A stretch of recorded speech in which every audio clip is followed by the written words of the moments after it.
Olá, pessoal, graça e paz. Enfim, agora vamos inaugurar o nosso segundo módulo da escola Filhos do Reino. Filhos do Reino, né? Nós temos um papel a exercer dentro de um reino, e o reino fala de um governo. Eu vou falar no terceiro módulo a respeito do reino de Deus, né? Então, o reino de Deus é um reino constituído de um pai com uma família de filhos semelhantes a Jesus, né? E eu queria entrar nesse ponto a respeito da semelhança, a semelhança, essa palavra semelhança, tá? Quero que você guarde essa palavra semelhança, né? Para quem vem me vendo aí ministrar, eu tenho falado muito sobre a natureza divina, falando sobre paternidade, né? Quando em Romanos 1:20 fala, porque os atributos invisíveis de Deus, tanto o seu eterno... Deixa eu pegar aqui o texto, vou botar na tela para a gente ficar bem didático. Eu peço a você, né, que deixa comentário no vídeo, é importante para mim saber quem está acompanhando, tá? Romanos 1:20, eu já não estou falando muita coisa, já estou entrando já na aula, já, gente. Primeira aula, eu quero já pegar firme com vocês e nós vamos mergulhar para você entender todo o processo, como é que funciona quando se fala disso aqui, voltar para o Pai, que é o que eu vou explicar toda a tela, tá? Vamos ler esse texto aqui comigo. Deixa eu botar aqui na tela. Ver se aparece aqui. Pronto, está aqui. Ó. Porque as suas coisas invisíveis, em outra versão fala, porque os atributos invisíveis de Deus, tanto o seu eterno poder, tá? Porque as suas coisas invisíveis, desde a criação do mundo, tanto o seu eterno poder, como a sua divindade. Olha a palavra divindade, eu quero destacar essa palavra, divindade. Em outra versão, ele não fala divindade, ele usa a palavra natureza. Quanto à sua natureza divina. Eu acho que numa dessas aulas já falei sobre isso. Se eu não falei, né, no dia que eu comecei a questionar a respeito, por que nenhum dos atributos de Deus, quando você estuda teologia, os 12 atributos de Deus, nenhum deles fala da paternidade, né, em si. Aí o Senhor começou a ministrar meu coração que não, a questão não é um atributo, porque divindade, a natureza a paternidade de Deus não é um atributo de Deus, mas a sua própria natureza, é a natureza divina. E isso aqui é a grande sacada, né, que quando eu comecei a entender a respeito da natureza divina, daqui a pouco eu vou explicar para vocês todas esses desenhos aqui, tá bom? Então, a natureza divina, e quando a Bíblia fala de nos tornar semelhantes a Jesus, está falando de natureza, está falando da natureza divina em nós. Está falando de algo que Deus quer fazer em nós, que nos torna semelhantes a Ele. Agora eu quero explicar isso, é muito importante eu explicar essa questão da semelhança, como ela é importante. Por quê? Porque nós temos aqui, ó, o homem, ok? O homem, vamos lá. E aqui nós temos Deus, vamos dizer assim, tá? Só para ilustração. Deus. O homem tem sensações de que está longe de Deus, né? Nós temos essa sensação de estar longe de Deus. Você já teve essa sensação também? Parece que Deus não escuta suas orações, não ouve seu clamor, parece que está distante, no sentido geográfico mesmo, parece que está lá no outro lado do planeta, né? Mas para Deus, essa distância que nós achamos que é uma distância geográfica, vamos dizer assim, uma distância geográfica, isso aí você vai entender onde eu quero chegar, tá? Uma distância geográfica, Deus está a galáxia de distância, 50 quilômetros distante de mim, algo distante de mim. Para Deus, da perspectiva de Deus, não é uma questão, o homem não está distante dele num sentido geográfico, até porque Deus está em todos os lugares. A distância para Deus não é a distância geográfica, mas é uma questão de semelhança. Uau! Uma questão de semelhança. O homem não está distante de Deus no sentido geográfico da palavra, mas no sentido de perder a imagem, né? De estar ofuscado a imagem do homem por causa de um vírus que entrou na nossa natureza. Porque o nosso problema é uma questão de natureza. Existe uma natureza pecaminosa dentro de nós. E por causa disso, nós vamos cada dia mais nos sentindo mais longe de Deus. Mas nós não estamos longe de Deus por uma questão de distância geográfica, mas uma questão de semelhança, porque o pecado vai ofuscando em nós, vai apagando essa imagem em nós, né? E o salário do pecado é a morte. A morte, segundo as Escrituras, não é o fim, mas a separação. O homem está separado de Deus, morto espiritualmente, ok? Então, amados, falando mais um pouco sobre natureza, deixa eu até diminuir meu vídeo aqui, deixar ele bem pequenininho, para eu ganhar espaço aqui na nossa primeira aula de hoje. Deixa eu arrastar isso aqui para cá, para eu explicar uma coisa para vocês, que isso é muito importante, né? Não sei se eu vou conseguir arrastar tudo para cá, não está pegando tudo não, deixa para lá. O que que acontece, pessoal? Quanto mais, eu quero até que você escreva esse princípio aí, tá? Deixa eu ler um texto aqui para vocês, para você ficar melhor explicado. Vou pegar aqui Tito, capítulo 1, versículo 4. Olha o que o apóstolo Paulo diz, né? Vou pegar aqui, peraí. Olha o que o apóstolo Paulo diz. Tito é filho na fé do apóstolo Paulo, tá bom? Tito é o filho na fé do apóstolo Paulo. E eu quero que você preste atenção no que ele diz para o seu filho na fé. Ele diz a Tito, meu verdadeiro filho, ou filho verdadeiro, né? Meu filho legítimo, depende muito da sua versão. Ele fala, meu filho legítimo, segundo a fé comum, graça, misericórdia e paz da parte de Deus e Pai, da do Senhor Jesus Cristo, nosso Salvador. Aí ele vai e fala assim, ó, por esta causa,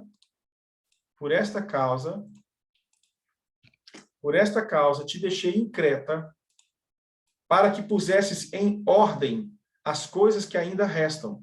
Em outras versões fala, a Tito, meu verdadeiro filho, te coloquei em Creta para colocar em ordem todas as coisas. Qual é a premissa, qual é o princípio por trás disso aqui? Ele fala, filho legítimo, filho verdadeiro. Quanto mais o que está por trás da verdade desse texto é que quanto mais próximo da paternidade, mais unção, mais autoridade, mais capacidade nós temos de colocar as coisas em ordem. Esse é um princípio por trás do texto.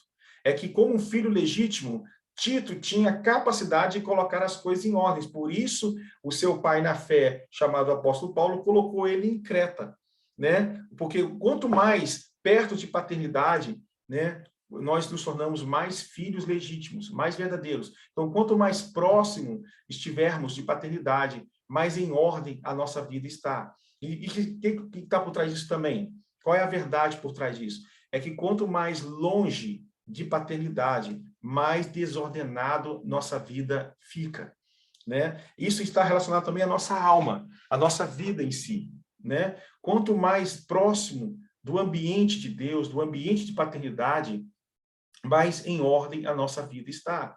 Quanto mais afastado da paternidade, aí eu posso colocar aqui vamos colocar aqui um outro círculo. Quanto mais afastado, deixa eu pegar aqui, quanto mais afastado estivermos da paternidade de Deus, ou paternidade em si, porque a paternidade natural, ela reflete muito a paternidade espiritual, né? Você vai ver que existem filhos que são bem fechados, existem pessoas que hoje são pessoas fechadas, pessoas que não sorriem, né? Já foi dito que uma pessoa que tem muita dificuldade de abraçar, de olhar nos olhos, geralmente são pessoas que não tiveram isso dos seus pais, principalmente do seu pai, né? A gente vai ver que como o pai, ele tem ele tem um papel muito importante na questão da estruturação do caráter de um filho, né? Você vai ver que muitas vezes o filho, quando ele é ofendido por uma mãe, é diferente quando ele é ofendido pelo pai. Por exemplo, eu tenho um filho, Eduardo, né? E nós já percebemos, eu e o Carol até conversamos sobre isso há um dia desse, que ela levanta a voz para ele, ela briga com ele, até corrige ele lá com chinelo, se precisar, tal. Mas quando eu levanto a voz, cara, isso causa nele, ele fica muito abatido, né? Porque o pai, ele tem uma força muito grande quando se fala da estruturação do caráter de uma criança, do jovem, né? Do filho, entendeu? Então, Quanto mais longe de paternidade, mais em desordem está a nossa vida. Você vai ver que todo órfão tem como fundamento, todo rebelde tem como fundamento a orfandade. A orfandade não é falta de pai.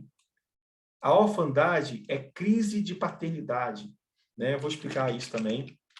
Como assim, Gílio? Porque no conceito mundano, né, no mundo, né, assim, conceito secular, é que o órfão é aquele que perdeu o pai, agora ele é órfão. Não, mas no sentido aqui da palavra, no reino de Deus, orfandade não é ausência de pai, orfandade é crise de paternidade. Paternidade é o pai e o filho tendo relacionamento recíproco. É quando há uma reciprocidade entre pai e filho, quando estão juntos. Quando há uma reciprocidade, você é lindo, ô filho, eu te amo, né? Muitas pessoas já têm pais, né? Pai que foi trabalhador, um guerreiro, um exemplo, né? Mas que talvez nunca tenha recebido, né? Nunca tenha recebido paternidade desse pai. Existem milhares de pessoas que eu conheço, centenas de pessoas que eu conheço, que têm ótimos pais, podem contar várias histórias do pai, mas que o pai nunca colocou no colo, nunca olhou nos olhos, nunca falou, eu te amo, você é capaz, você pode, né? Ainda mais quando você tem um pai que só te cobra, um pai que abraça todo mundo, beija todo mundo, mas não te dá amor, não te dá carinho. Uma vez eu fui numa casa com uma irmã e falou assim, meu marido é um hipócrita, porque na igreja ele dá oferta, ele abraça todo mundo, ele é conhecido como um homem amoroso, mas ele nunca disse eu te amo para os meus filhos. E meus filhos até hoje carregam uma mágoa muito grande, né? Então você vai ver que quanto mais longe da paternidade, por isso que eu estou falando, não é uma questão de ter pai, mas paternidade. Por isso que muitas vezes o pai ele não pode dar ao filho paternidade quando você não recebe, porque paternidade você expressa. E você só pode dar paternidade se você recebeu paternidade, entendeu? Então, tem muito pai que eles nunca tiveram também paternidade. Então, eles não sabem como ser paternos. Eles são pais, mas não são paternos. E o que mais precisamos para a construção do nosso caráter é a questão da paternidade, né? Então, quando há essa ausência, a nossa identidade ela acaba sendo formada de forma errada, de uma forma fora do princípio original de Deus, né? Deus nos deu a família, Deus nos deu o pai, a nossa mãe, porque paternidade não é só a função do pai, mas a função materna e paterna funcionando junto num ambiente de paternidade, né? E quando nós não temos isso, você vai ver que existem muitas crianças inseguras, existem jovens inseguros. Você sabia que o adulto caminha sobre os alicerces da sua infância? Então, muito daquilo que você viveu na sua infância, as experiências que você teve com seus pais, quem foi seu pai, como ele se representou para você. Porque nós, como pais, eu sou pai, né? Nós temos uma responsabilidade muito grande de mostrar Deus para os nossos filhos. De uma forma, mesmo que inconsciente, nós, quando crescemos, nós transferimos para Deus o que nos foi apresentado pelo nosso pai biológico, né? As experiências que vivemos com o nosso pai. Então, eu tenho amigos que falam assim, cara, meu pai foi maravilhoso, meu pai revelou um lado de Deus maravilhoso, incrível, cara. Hoje eu olho para Deus assim e eu vejo meu pai, é incrível. Mas existem milhares de pessoas, né, que sofreram rejeição, sofreram abuso emocional, palavras que doeram mais que uma facada, né? E que carregam, até hoje, estão aprisionadas a palavras, a gestos, né? Às vezes um olhar, uma brincadeira do pai. Quando eu era pequeno, queridos, meu sonho era ser o super-homem, eu queria voar, né? Então, às vezes, eu brincava eu pegava eu peguei um lençol azul da minha avó e eu saía correndo pela casa, né, brincando de super-homem. Até que um dia meu pai, isso eu tinha, sei lá, 6 anos de idade, meu pai chegou para mim e falou assim, filho, ó, cuidado, hein? Cuidado com o super-homem, que ele pode aparecer para você à noite, te sequestrar, levar você para um alto de um prédio. Meu pai estava brincando comigo, tá?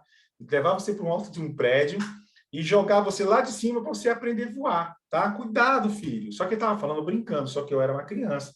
Eu levei aquilo a sério, fiquei com muito medo do super-homem aparecer para mim à noite Não por ele aparecer, mas me jogar de um prédio, né? E aí, depois desse dia, eu guardei aquele lençol azul e nunca mais brinquei de super-homem. Meu pai nem sabia disso. Eu contei para o meu pai quando eu me tornei adulto. E aí, no dia que eu estava recebendo cura interior, o Senhor me levou nesse dia. Por quê? Porque eu não percebi, mas a partir do momento que meu pai brincou comigo com essas palavras, eu passei a vida toda. É incrível, gente. Eu era uma pessoa insegura, eu tinha medo de altura. E quando eu sonhava que estava voando, gente, eu não conseguia passar do teto na altura de um poste. Eu ficava com medo da altura e caía no chão. Isso gerou insegurança. É uma coisa tão, você vê, uma coisa tão pequena, uma brincadeira do meu pai, porque tudo que um pai faz no filho, ou para o filho, no filho, vai afetar a sua cosmovisão, a maneira como ele vai ver o mundo, a maneira como ele vai ver a si mesmo. Tudo isso está relacionado com o pai, né? E essa atitude do pai para com o filho é paternidade. Isso gera uma reciprocidade. Quem conhece meu filho sabe que ele é totalmente descolado, ele fala com todo mundo, ele não é inseguro, sabe? Ele não tem insegurança para falar, para expressar sentimentos. Por quê?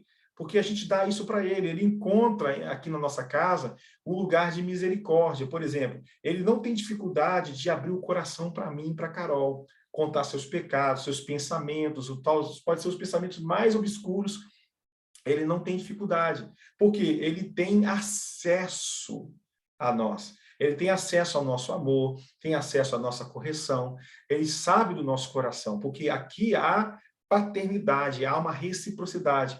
Mas você teve reciprocidade do seu pai? A maior parte de nós, talvez aí, tem histórias de, Gílio, eu nunca tive acesso ao coração do meu pai, outros, o pai já faleceu, não conheceu o pai. Isso é uma realidade, infelizmente, em todo o Brasil. A cada 30 crianças que nascem no Brasil, um terço dessas crianças não vão saber quem é o pai. Sabia disso? Né? Aliás, a cada 30 crianças, 10 não vão conhecer seu pai, não é isso? Um terço, né? Eu estou certo na matemática? Né?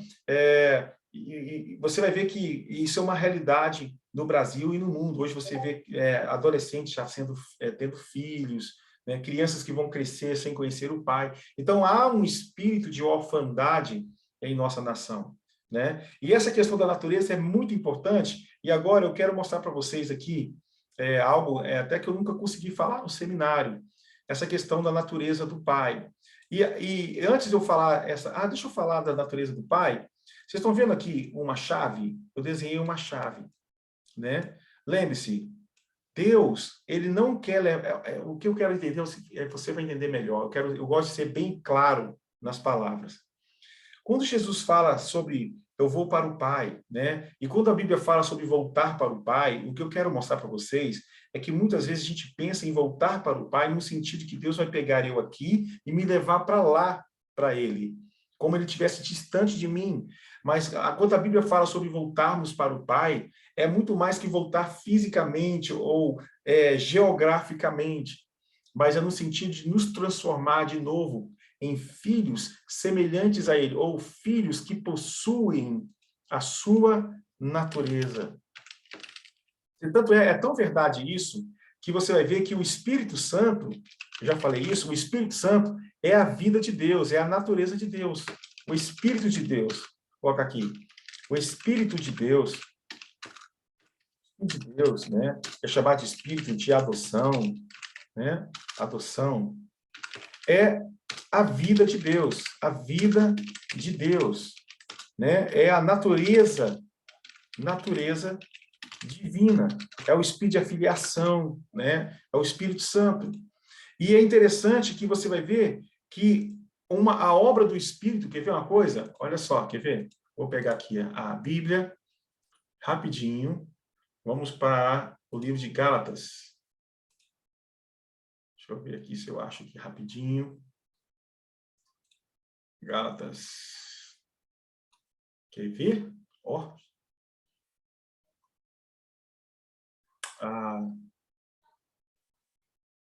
Rapidinho. Vou pegar o texto aqui para vocês. Lá em Gálatas 5, 23, olha aqui, ó. Olha o fruto do Espírito. Lembrando, o Espírito de Deus, o Espírito de adoção, é o Espírito que habita em nós. Nós falamos sobre ele, né? Quer ver uma coisa? Deixa eu pegar aqui. Deixa eu limpar esse trem aqui. Puxar para cá. Olha só. Mas o fruto do Espírito é o quê? Amor. Ué, o amor, ele não é ele não é uma escolha somente. Também não é somente sentimento. O amor é uma natureza divina. Uau! O amor é a própria paternidade de Deus. O amor ágape, o amor que se doa, né? O amor é Deus. Deus é amor, paternidade de Deus. Então, voltar para o Pai tem a ver com esse processo de nos transformar semelhantes novamente a Ele. Por quê? Porque essa é a única maneira de conhecer a Deus. As pessoas não conseguem entender. Conhecer a Deus não é pegar um livro ou pegar a Bíblia, né, ali conhecer a sua vontade, ler a Bíblia muitas vezes. É muito bom ler a palavra, ler as Escrituras, conhecer as Escrituras, mas existe um conhecimento revelado que é a experiência de experimentar. E essa experiência, né, que acontece dentro de nós é chamado de intimidade. Existe uma identidade que é formada a partir da intimidade. Quando a intimidade acontece, e a intimidade só existe um lugar onde ela acontece, que é no centro da paternidade. Ok? Olha só, existem filhos que não têm acesso ao pai, e existem pais que não têm acesso a seus filhos. Olha que interessante, eu vou falando e o Espírito Santo vai me lembrando, né? Ó, vou ler esse texto para vocês. Olha isso aqui. Cara, isso é muito top. É muito top, irmãos. Eu não vou ficar preocupado com a hora da aula, porque é uma semana, né? Você tem uma semana para ver o vídeo, então você pode dar pausa, dar intervalo, depois continuar, tá? Mas para mim é muito importante essa questão aqui, tá? Eu vou colocar esse texto na tela e vou ler para vocês. Olha só. Essas aqui são as últimas palavras do livro de Malaquias. E olha o que diz. Ele converterá o coração dos pais aos filhos e o coração dos filhos a seus pais, para que eu não venha e fira a terra com maldição. Eu quem? Quem é esse eu aqui? O Pai, Deus. Ele está dizendo o seguinte, porque há uma brecha, porque não há um acesso do coração dos pais aos filhos, e nem do coração dos filhos aos pais. Isso também tem muito a ver com o Antigo Testamento com o Novo Testamento, por não haver esse acesso, né, do povo de Israel, dos filhos de Israel com os pais, né? Isso tem a ver também dos filhos, nós como filhos, que não temos acesso ao coração dos pais. Isso aqui tem muita coisa por trás disso aqui. Então, quando um filho não se converte, não vai em direção ao coração do pai, e o pai não tem acesso ao coração do filho, quando essa ponte entre o coração do pai, olha que interessante, ele fala, não fira a terra com maldição. Essa palavra maldição é usada quando Jesus amaldiçoou a figueira. O que aconteceu com a figueira quando Jesus amaldiçoou a figueira? Ela morreu. Existe um espírito de morte que tem acesso a um lugar onde não há uma ponte que conecta o coração do pai ao filho e do filho ao pai. Existe um espírito de morte, né? Você vê casos de violência, quantas maldições, quantas coisas vão acontecendo numa cidade onde não há paternidade. Isso é muito sério, né? Então, olha que interessante. E qual é o nome dessa ponte? Essa ponte se chama honra. Qual é o primeiro mandamento, gente? Honrar o pai e a mãe para quê? Para que viva. E se não há honra, o que acontece? Ele fala, para que prolongue os seus dias na terra. Quando não há honra, o que acontece? A morte tem acesso. Então, isso é muito sério. Então, a grande o X da questão é ter acesso ao filho e ao filho ao seu pai. Porque a natureza de Deus, a natureza divina, que é a chave que me dá acesso, que faz eu experimentar esse lugar. Essa chave me leva, né? A única maneira de entrar nesse ambiente de paternidade aqui, ó, de ir para o centro da vontade de Deus, para ir para esse lugar, é pela natureza de Deus. E isso aqui tem a ver com o Espírito Santo, tem a ver com a obra do Espírito Santo em nós. Então, ele é a minha chave. Então, como assim, Gide, ele é a minha chave? Significa que ele vai me pegar pela mão, então vai me levar lá? Não. O Espírito Santo foi enviado para dentro de nós para nos fazer uma obra do nosso interior. Ou seja, e esta obra é muita coisa legal, gente. Esta obra é nos tornar semelhantes por natureza, né? E isso faz a gente experimentar e dar acesso a esse lugar que é a paternidade de Deus, e é somente nesse lugar, então, aqui no centro da vontade, né? Quando a Bíblia fala assim, se alguém está em Cristo, Cristo é o centro do coração de Deus.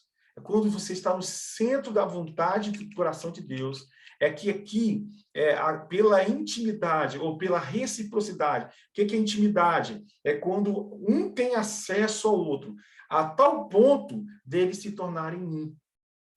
Olha que coisa fantástica. A Bíblia fala, por exemplo, da relação sexual, quando uma mulher une ao seu marido, no ato sexual, o homem une a uma mulher, tem uma relação sexual com ela, né? Ambos entram um no outro, né? Ambos se encaixam ali, então eles se tornam uma só carne. Uau! E é interessante que essa palavra intimidade, a palavra conhecer, né? Essa palavra aqui, conhecer, eu já falei na outra aula, é a palavra yada. Se eu não me engano, eu falei na outra aula, né? Yada, de conhecer, né? Conhecer. Quando em Gênesis 4 fala que Adão conheceu Eva, em vez de falar Adão fez sexo com Eva, fala que Adão conheceu. Ou seja, se eles se conheceram, se tornaram uma só carne, se tornaram uma só carne. Da mesma forma, a intimidade com Deus é você entrar dentro dele e ele ter acesso a você, para que vocês sejam um só espírito. Uau, que legal! Uma verdade natural, né, revelando uma verdade espiritual, que é o que Deus quer conosco, é nos tornar um com ele em espírito, né? Quando o espírito entra no meu espírito e ambos se tornam um. Nossa, gente, isso é muito profundo, tá? Um no sentido de ter intimidade. E é a partir desse momento que o Espírito Santo, então, começa a trabalhar nossos corações e vai nos tornando cada dia mais semelhantes a Ele. E assim nós vamos conhecer Ele, vamos experimentar no sentido de nos tornar um com Deus. Aqui está a grande chave, é nos tornar semelhantes a Ele. E isso aqui acontece dentro de nós. É aqui que é chamado, esse processo é chamado de cura interior. A cura interior é o Espírito Santo. Vou escrever isso, tá? Vou tentar criar uma frase aqui para ficar legal. Eu vou tirar isso aqui, tá bom? Cura interior. Cura interior. É o homem submetido ao governo do Espírito Santo. Estou criando, tá? O cura interior é o homem submetido ao governo do Espírito Santo, se permitindo ser transformado de glória, tá ficando bonito, de glória em glória, na mesma imagem do Pai. Uau! Quer ver uma coisa sobre essa questão da semelhança, né? De você ser conhecido? Eu também acho que contei a história do filho do pastor, do apóstolo Rui, né, que falou, pai, eu quero ter o seu nome. Significa ter a identidade, ter a semelhança. Então, você vai entender que quando a gente fala de identidade no reino de Deus, tem a ver com o quê?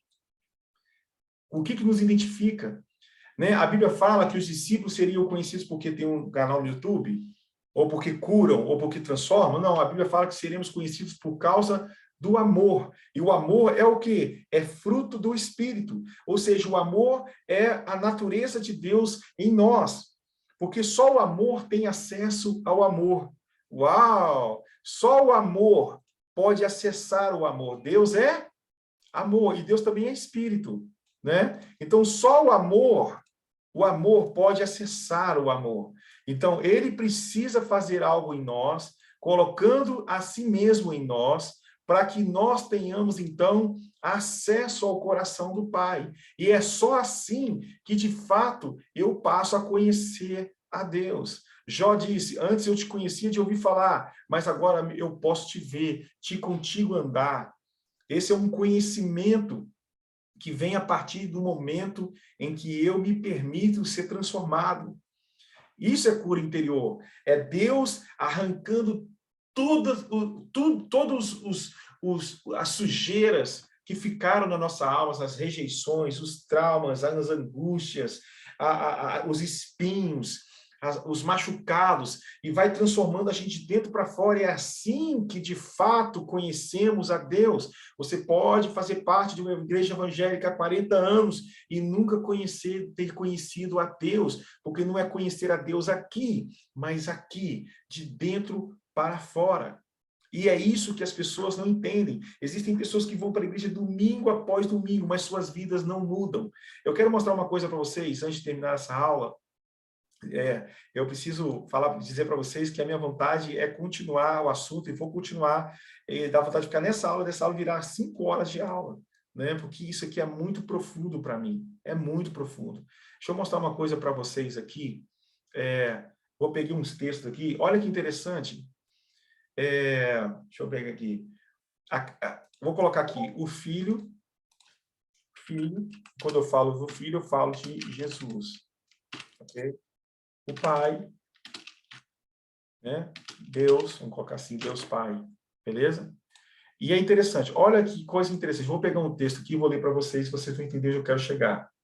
Vou pegar, deixa eu pegar aqui, esse aqui, João 5, olha que incrível, vou ler para vocês. Presta atenção nesse texto, deixa eu pegar os outros logo. Ó. Deixa eu ver. Vou pegar esse texto, não leio agora não, tá? Só para botar aqui na tela. Pronto. Vamos pegar aqui, ó. Mais um texto.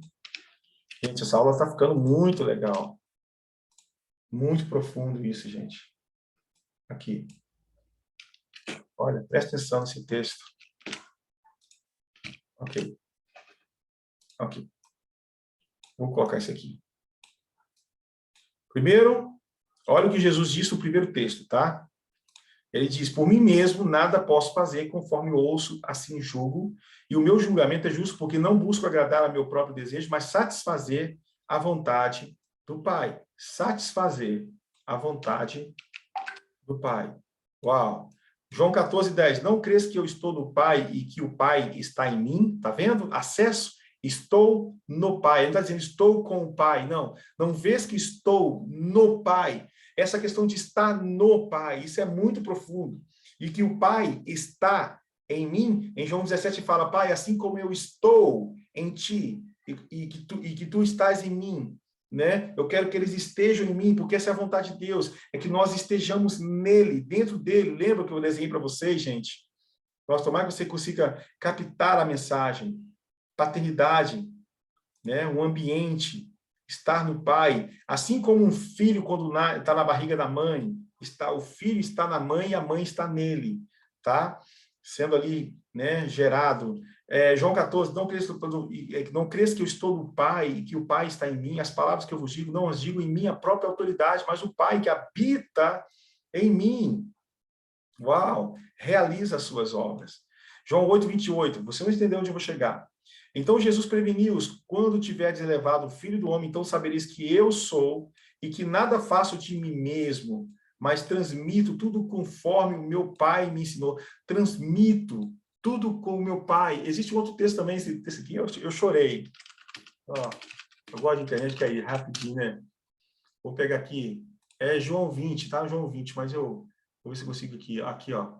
João 20:21. Gente, isso é lindo demais. Ó, isso aqui. Ó, outro texto. João 20:21, tá? Novamente, Jesus disse, a paz esteja convosco, como o Pai me enviou, eu também vos envio. Mas não é esse texto, não. Também tem tudo a ver, mas como... esse aqui é lindo. Ó, vamos ver se eu acho o texto. Porque ele tem um texto que ele fala, como o Pai me amou. eu também amei vocês. Como o Pai me amou, eu amei vocês. Eu não estou achando o texto aqui, senão eu vou ficar procurando, né? Não apareceu aqui. Como o Pai me amou, eu amei vocês. Vamos ver se aparece aqui. Está aqui, João 15. Como o Pai me amou, assim também eu vos amei. Permanecei no meu amor. Uau, gente. Olha isso aqui. Como o Pai me amou, eu amei vocês. Então você vê que Jesus, ele possuía a natureza divina nele. Tanto é que Filipe perguntou: mostra-nos o Pai. E ele falou: você não está vendo? Não é que o Pai é que ele revelava exatamente como Deus é, você entende? Você percebe, por exemplo, que Jesus, quando ele fala, como o Pai me amou, meu Pai me amou, assim também eu vos amei, ele está dizendo, toda a maneira como eu trato vocês, por exemplo, João podia inclinar a cabeça do coração do mestre, a maneira como Jesus olhou para Pedro quando Pedro o traiu, Jesus beijou o rosto de Judas quando o traiu, ainda chamou ele de amigo, né? Então, essa misericórdia, essa graça poderosa era expressada através até do corpo humano de Jesus, né? Ele era a expressão exata de Deus, a expressão exata do ser de Deus, gente. Isso é incrível demais, porque revela o Pai para nós. Revela como Deus nos ama, como ele ama, como ele trata os pecadores, né? Ele ama, ele julga, ele tem uma misericórdia. A maneira como ele trata, por exemplo, aquela mulher de João capítulo 4, na beira do poço, uma mulher que era adulta, em nenhum momento ele jogou na cara dela os seus pecados, mas a constrangiu com o seu amor.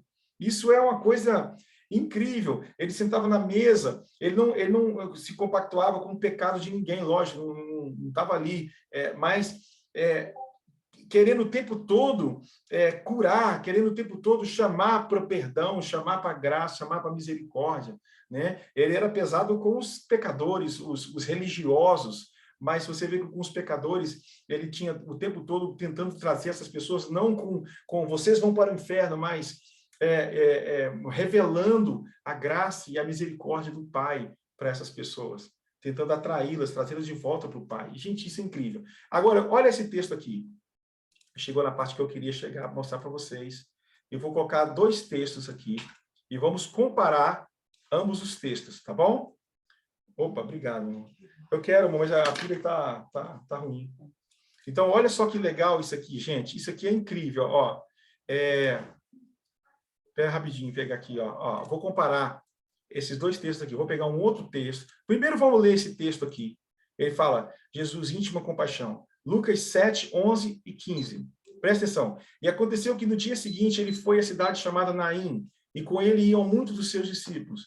E uma grande multidão, e quando chegou perto da porta da cidade, eis que levaram de fundo o filho único de sua mãe, que era viúva. E com ela ia uma grande multidão da cidade. E vendo-a, o Senhor moveu-se de íntima compaixão por ela. Você vai ver Jesus... se você colocar aqui no Google, colocar aqui, por exemplo, a íntima compaixão de Jesus. Vamos lá. Você vai encontrar vários textos, né, em vários momentos, como de Lázaro, né, ele se moveu de íntima...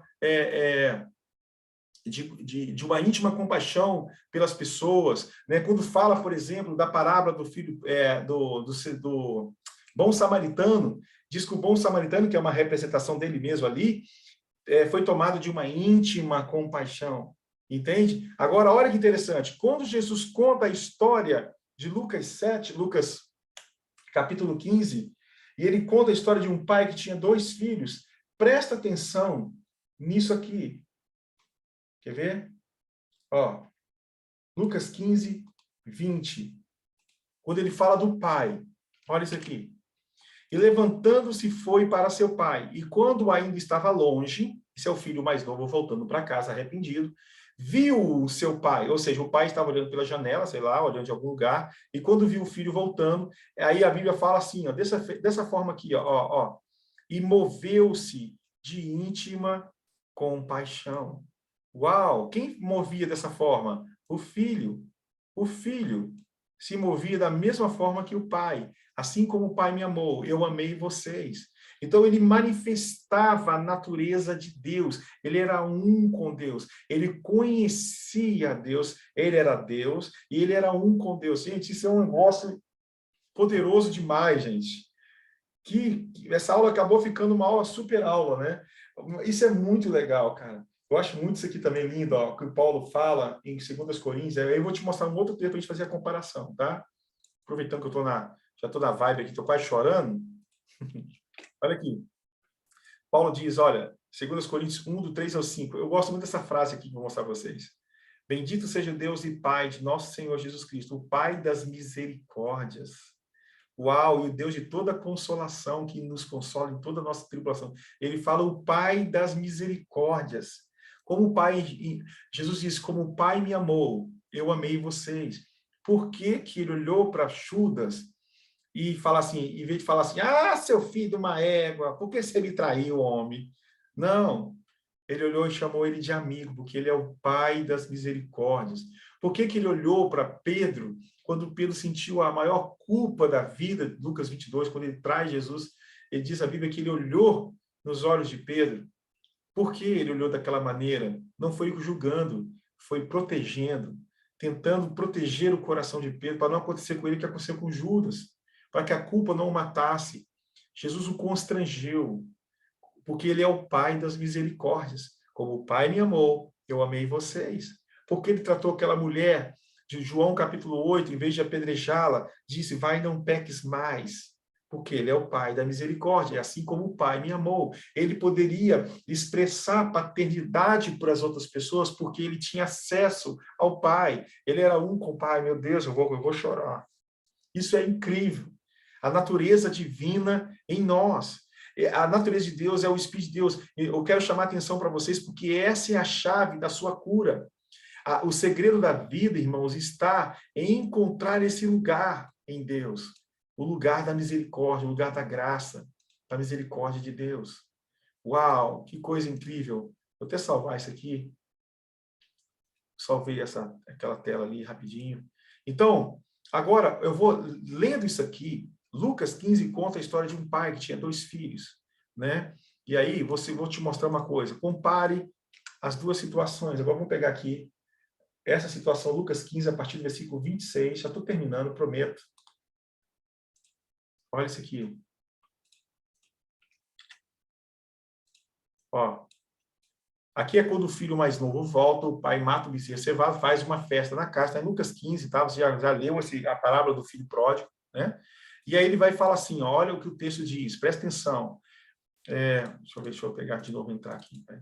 Olha lá. E chamando um dos seus servos, perguntou-lhe o que era aquilo. Ou seja, o irmão mais velho, ao ouvir o barulho do som da música e da dança que estava vendendo da casa, porque o pai das misericórdias recebeu o filho com misericórdia, em vez de jogar na cara dele, que tinha gasto todo o dinheiro da fazenda, né? Tinha dado um prejuízo para a família, gastou com prostituta, com bebida, curtiu a vida, e ele volta para casa e, em vez de encontrar a porta fechada, ele encontra a porta aberta. E o pai ainda faz uma festa. Uau! E aí ele disse, veio teu irmão e teu pai matou o bezerro cevado, porque o recebeu são e salvo. Mas ele se indignou, né? Ele perguntou para o cara, o que está acontecendo? Aí o cara vai e fala, olha, veio teu irmão, teu pai matou o bezerro cevado e porque recebeu eles são e salvo, está fazendo a festa lá. Mas ele se indignou, ou seja, ele não manifestou a natureza do pai, que era o quê? Íntima compaixão. Aqui, ó. Olha a natureza do pai aqui, do pai do filho pródigo. Está aqui, ó. Moveu-se de íntima compaixão. Ele não manifestou a mesma natureza. Ele ficou indignado e não queria entrar. E quem diz que ele já esteve dentro? Uau! Porque não se trata de um lugar físico, se trata de um coração. E saindo o pai, estava com ele, mas respondendo ele, disse ao pai, eis que te sirvo há tantos anos, sem nunca transgredir o teu mandamento. Ou seja, o cara era bem religioso, ele era certo, ele era correto. E nunca me deste um cabrito para alegrar-me com os teus amigos. Olha que interessante, o pai se alegra com o filho. Ele quer ganhar o bezerro cevado, queria matar o bezerro para não se alegrar com o pai, mas alegrar com os seus amigos. Olha o versículo 30. Vindo, porém, este teu filho, opa, este teu filho já não era mais irmão dele, já tinha rejeitado em seu coração o seu irmão, ele carregava mágoa, ódio, inveja e sei lá o que mais. Vindo, porém, este teu filho que desperdiçou os teus bens com as meretrizes, mataste o bezerro cevado, tá vendo? Ele tinha uma boa justificativa. Parecia justo, realmente. Você ia estar lá e ia falar assim, verdade, cara. Pô, o que você está fazendo? Isso não é justo, a gente não tem nossa própria justiça, né? A gente não está preocupado com o coração do Pai. A gente já mata as pessoas no nosso coração, a gente já joga as pessoas no inferno, a gente já faz tudo isso, né? E ele lhe disse, filho, tu sempre estás comigo e todas as minhas coisas são tuas. Uau! Ué, você está querendo uma coisa que já é sua. O religioso, ele trabalha o tempo todo, ele se esforça o tempo para conquistar de Deus aquilo que já é dele por direito, né? Mas era justo. Ué, olha a justiça de Deus aqui para a nossa justiça. A nossa justiça é, mata ele, joga no inferno, ele não merece, aquela pessoa foi para o inferno, porque ela viveu a vida toda assim. Aqui, ó, mas era justo alegrarmos-nos e folgarmos, porque este teu irmão estava morto. Só faltou ele colocar aqui entre parênteses, assim como você está agora. E reviveu. E tinha se perdido. Olha só, e achou-se. Ele não falou assim, o seu irmão estava distante. Não, porque não era, ele não estava distante, ele estava perdido, porque você pode estar perto e ainda está perdido, está perdida. Né? Ele falou assim, e achou-se. Porque voltar não somente para uma estrutura, mas voltar para a casa do Pai é assim achar. Então, encontrar-se consigo mesmo só é possível no Pai, ok? E é no Pai que a gente se sente em casa. Aquele filho morava naquela casa por muitos anos, mas nunca se sentiu em casa e queria ir embora para construir sua própria vida, buscar sua própria identidade, viver sua liberdade. Até que um dia ele descobriu que ele tinha que voltar não para aquela casa, mas voltar para o Pai. Ele fala, eu vou para o Pai, eu vou voltar para o Pai, porque eu já estive lá, eu já fiz parte daquela estrutura, mas eu nunca estive no Pai. Tanto é que o que caracterizou, o que revela, o que evidencia que ambos os dois filhos nunca estiveram no Pai, ou nunca tiveram acesso ao Pai, os seus comportamentos, a sua natureza. Por isso que eu fiz a comparação da natureza de Jesus com a natureza desses filhos, que são muito parecidos conosco. Jesus, ele perdoava, ele amava, ele tinha misericórdia. Ele fala assim como o Pai me amou, eu amei vocês. Só é possível amar alguém com o amor de Deus se eu tiver essa natureza em mim. Por isso que o fruto do Espírito em Gálatas, que eu li, é o amor. Amém?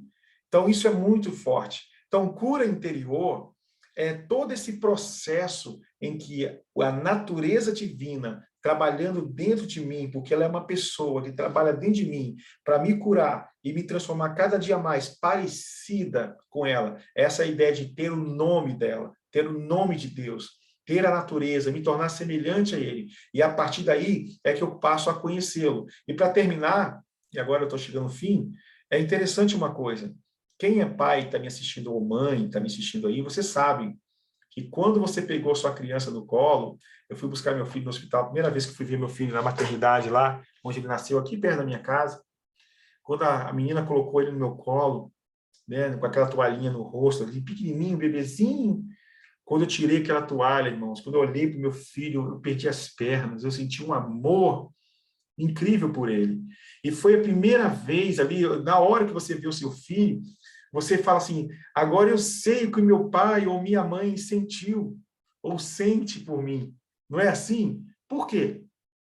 Porque foi só nesse momento que você, então, compreendeu de fato a sua mãe por dentro, ou o seu pai por dentro.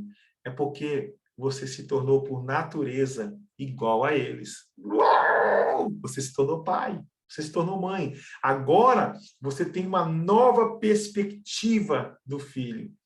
Uau! E agora você passou a conhecer seu pai. Por isso que quando você assiste um jornal, ou quando fala da morte de uma criança, né, de um abuso de uma criança, ou qualquer... você vê as coisas de outra maneira. Porque quando você se torna pai, você passa a ver a vida de outra maneira. Da mesma forma é com Deus. Para nós conhecê-lo, nós precisamos possuir a sua natureza. E ela quer habitar dentro de nós.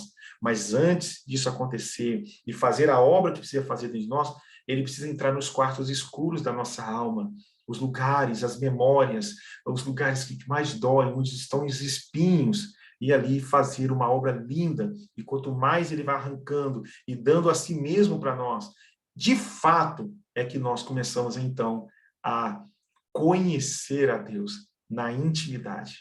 Uau! Espero que você veja essa aula toda. Me dá um feedback, gente. Manda para mim aí no YouTube, lá nos comentários. Pastor, está sendo assim. Esse feedback de vocês é muito importante. Tá bom? Obrigado pelo carinho. Te amo. Tamo junto. Deus abençoe, gente. A paz. Tchau.